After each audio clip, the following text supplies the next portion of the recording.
एक वक्त था जब विवेक ओबेरॉय को बॉलीवुड का सबसे मजबूत नया चेहरा माना जा रहा था। राम गोपाल वर्मा की कंपनी से उन्होंने ऐसी शुरुआत की जिसे आमतौर पर ड्रीम डेब्यू कहा जाता है। इसके बाद साथिया में उन्होंने एक अलग तरह का रोमांटिक रोल प्ले किया और युवा में उनका काम ये दिखाता था कि वो सिर्फ स्टार नहीं है बल्कि एक सीरियस एक्टर भी बन सकते हैं। उस दौर में कई लोगों को लगता था कि विवेक ओबेरॉय आने वाले सालों में इंडस्ट्री के टॉप एक्टर्स में शामिल होंगे, लेकिन कुछ ही सालों में कहानी बदल गई। उनकी फिल्में कम होने लगी, बड़े बैनर उनसे दूर होते गए और धीरे धीरे वो लीड हीरो की रेस से बाहर हो गए। ये बदलाव अचानक नहीं था, इसके पीछे कई वजह थी। कुछ फैसले उनके अपने थे, कुछ हालात उनके खिलाफ गए और कुछ चीजें इंडस्ट्री के सिस्टम से जुड़ी थी। तो चलिए डाउनफॉल की इस पूरी कहानी को हम 5 वजहों से समझते हैं।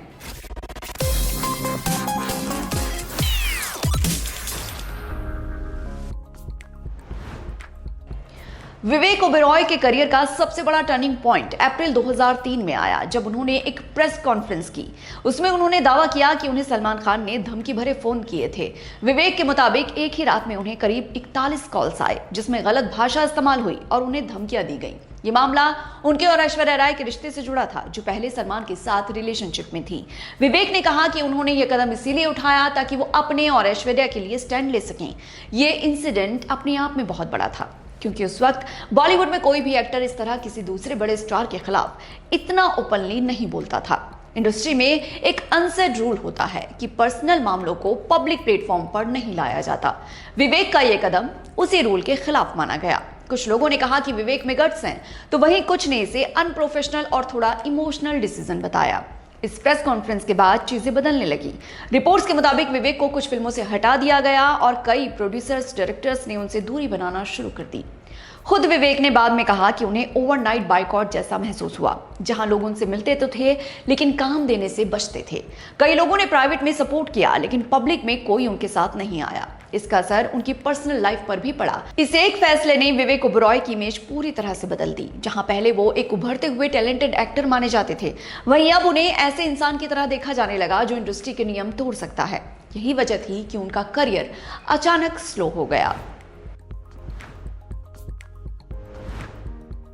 इस इंसिडेंट के बाद जो सबसे बड़ा बदलाव आया वो था इंडस्ट्री के अंदर उनका अलग थलग पड़ जाना। बॉलीवुड में रिश्ते, नेटवर्क और म्यूचुअल अंडरस्टैंडिंग बहुत जरूरी होती है। अगर किसी एक्टर के साथ काम करने से किसी बड़े नाम के साथ क्लैश हो सकता है तो कई लोग उससे दूरी बना ही लेते हैं।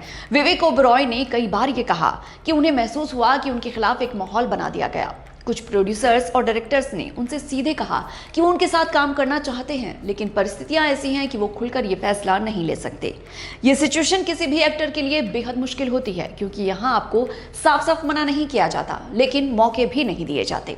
ये भी ध्यान देने वाली बात है कि बॉलीवुड में लॉबी या गुट की चर्चा लंबे वक्त से होती रही है। ऐसे में अगर कोई एक्टर किसी वजह से नेटवर्क से बाहर हो जाए तो उसके लिए काम पाना मुश्किल हो जाता है। विवेक के साथ भी कुछ ऐसा ही हुआ, जहां टैलेंट होने के बावजूद उनके पास बड़े प्रोजेक्ट्स कम होते गए और वो इस सिस्टम में पीछे रह गए। ये कहा जा सकता है कि वो बॉलीवुड की गिरोहबाजी का शिकार हो गए। किसी भी एक्टर के करियर में फिल्म चुनना सबसे जरूरी फैसला होता है। विवेक ओबेरॉय की शुरुआत बहुत मजबूत रही, लेकिन आगे चलकर उनके कई फैसले उनके खिलाफ चले गए। रिपोर्ट्स बताती हैं कि उन्होंने कुछ ऐसी फिल्मों को रिजेक्ट कर दिया जो बाद में बड़ी हिट साबित हुई। इनमें मुन्ना भाई MBBS, हम तुम और बंटी और बबली जैसी फिल्में शामिल हैं। अगर इन फिल्मों को देखा जाए तो ये साफ है कि इनमें काम करने वाले एक्टर्स को इनसे बहुत फायदा मिला। जिन्होंने काम नहीं किया, जाहिर है कि उनका नुकसान ही हुआ। ऐसे में ये सवाल उठता है कि अगर विवेक इन फिल्मों का हिस्सा होते तो क्या उनका करियर एक अलग डायरेक्शन में जा सकता था। दूसरी तरफ उन्होंने जिन फिल्मों को चुना उनमें से कई बॉक्स ऑफिस पर नहीं चल पाई। किसना, क्यों हो गया ना और होम डिलीवरी जैसी फिल्में फ्लॉप हो गई।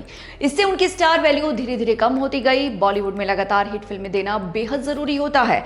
अगर एक एक्टर कुछ समय तक सक्सेसफुल फिल्में नहीं दे पाता तो इंडस्ट्री का भरोसा उसमें कम होने लगता है। विवेक के साथ भी यही हुआ। इनिशियल सक्सेस के बाद उनके पास वैसी फिल्में नहीं आई जो उनके करियर को आगे बढ़ा सके। वो एक अच्छी फिल्म के बाद 3-4 खराब फिल्में करते रहे और अपने करियर में डंट लगाते रहे। युवा फिल्म के दौरान विवेक ओबेरॉय का एक सीरियस एक्सीडेंट हो गया। उनके पैर में गहरी चोट आई और उन्हें सर्जरी करानी पड़ी। इस वजह से उन्हें कुछ समय के लिए फिल्मों से दूर रहना पड़ा। ये ब्रेक ऐसे समय में आया जब उनका करियर पहले से ही दबाव में था। फिल्म इंडस्ट्री में कंसिस्टेंसी बहुत जरूरी होती है। अगर कोई एक्टर कुछ समय के लिए भी गायब हो जाता है तो ऑडियंस का ध्यान जल्दी दूसरी तरफ चला जाता है। इस दौरान नए एक्टर्स भी सामने आते रहते हैं, जिससे कंपटीशन और बढ़ जाता है। विवेक के लिए ये ब्रेक सिर्फ शारीरिक ही नहीं बल्कि प्रोफेशनल नुकसान भी लेकर आया। जब वो वापस लौटे तब तक इंडस्ट्री में कई नए चेहरे लॉन्च हो चुके थे और उनकी अपनी जगह कमजोर पड़ चुकी थी। यानी कि उनके साथ वही किस्सा हुआ कि नजरों से दूर होते ही दिल से उतर गए। किसी भी एक्टर की ऑफ स्क्रीन इमेज भी उसके करियर को अफेक्ट करती है। कुछ रिपोर्ट्स और इंडस्ट्री की चर्चाओं में यह बात सामने आई कि शुरुआती सफलता के बाद विवेक की इमेज थोड़ी ओवर कॉन्फिडेंट हो गई थी। हालांकि ये पूरी तरह साबित नहीं किया जा सकता, लेकिन ऐसी अफवाहों का असर जरूर पड़ता है। बताया जाता है कि विवेक के रिश्ते आदित्य चोपड़ा और संजय गुप्ता से भी ठीक नहीं थे। बॉलीवुड में ये बहुत जरूरी होता है कि एक्टर अपने रिलेशन कैसे बनाए रखते हैं। अगर बड़े बैनर्स और प्रोड्यूसर्स के साथ रिश्ते मजबूत ना हो तो अच्छे प्रोजेक्ट्स तक पहुंचना मुश्किल हो जाता है। विवेक के मामले में भी यही कहा जाता है कि कुछ बड़े नामों के साथ उनके रिश्ते उतने अच्छे नहीं रहे। धीरे धीरे उन्होंने लीड रोल्स की जगह सपोर्टिंग और नेगेटिव रोल्स करना शुरू कर दिया। ओमकारा और शूट आउट एट लोखंडवाला जैसी फिल्मों में उनके काम की खूब तारीफ हुई, लेकिन इससे उनका स्टारडम वापस नहीं आ पाया। एक बार जब इंडस्ट्री किसी एक्टर को एक अलग कैटेगरी में डाल देती है तो उस इमेज को बदलना बहुत मुश्किल हो जाता है। विवेक ओबेरॉय की इमेज ने उनके करियर को नुकसान पहुंचाया। विवेक ओबेरॉय का करियर इस बात का एग्जाम्पल है कि इस इंडस्ट्री में सक्सेस सिर्फ टैलेंट पर टिकी नहीं रहती। यहाँ फैसले, पॉलिटिक्स, रिश्ते, टाइमिंग और सिचुएशन सब मिलाकर किसी एक्टर का फ्यूचर तय करते हैं। उनकी कहानी को अगर ध्यान से देखा जाए तो ये साफ होता है कि उनका करियर किसी एक वजह से नहीं गिरा। 2003 का इंसिडेंट उनकी इमेज को अफेक्ट करता है। इंडस्ट्री की पॉलिटिक्स उनके मौके कम करती है। गलत फिल्में चुनने की वजह से उनका ग्राफ नीचे गिरता है। एक्सीडेंट उनकी रफ्तार को रोकता है और बदलती इमेज उन्हें लीड रोल से दूर कर देती है। विवेक ओबेरॉय आज भी एक्टिंग कर रहे हैं, ओटीटी और दूसरी इंडस्ट्रीज में काम कर रहे हैं और बिजनेस में भी काफी सक्सेसफुल हैं। लेकिन उनकी शुरुआत को देखते हुए ये सवाल हमेशा रहेगा कि अगर हालात थोड़े अलग होते तो उनका करियर किसी और ही डायरेक्शन में जा सकता था। यही वजह है कि विवेक ओबेरॉय का सफर सिर्फ एक एक्टर की कहानी नहीं है, बल्कि ये समझने का एक तरीका भी है कि बॉलीवुड के अंदर चीजें कैसे काम करती हैं। आपका इस बारे में क्या सोचना है? क्या आपको ऐसा और कोई स्टार याद है जो इंडस्ट्री से अचानक गायब हो गया हो? हमें कमेंट करके जरूर बताइए और अगर आप हमारे चैनल पर नए हैं तो इसे सब्सक्राइब कीजिए, बेल आइकन दबाना मत भूलिएगा। फ्रेंड्स, कंट्रीमैन, सिनेमा लवर्स, क्या आपकी जिंदगी बहुत बिजी है? अपने काम और सिनेमा के लिए प्रेम दोनों में आप तालमेल नहीं बिठा पा रहे? आपको ये तो जानना है कि सिनेमा की दुनिया में क्या चल रहा है, लेकिन ऑफिस के प्रोजेक्ट्स की डेडलाइन कुछ देखने सुनने का टाइम नहीं दे रही। हमारे पास आपकी समस्या का हल है दोस्तों।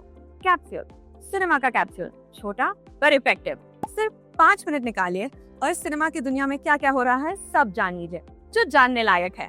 सिनेमा का डेली बुलेटिन खबर सिनेमा आपको रोजाना के सारे बड़े अपडेट्स देगा। नई अनाउंसमेंट, फिल्मों का collection, release dates, OTT updates, major controversies, सब कुछ। मंडे टू फ्राइडे रोजाना शाम खबर सिनेमा सिर्फ एम्बोलेटो पर।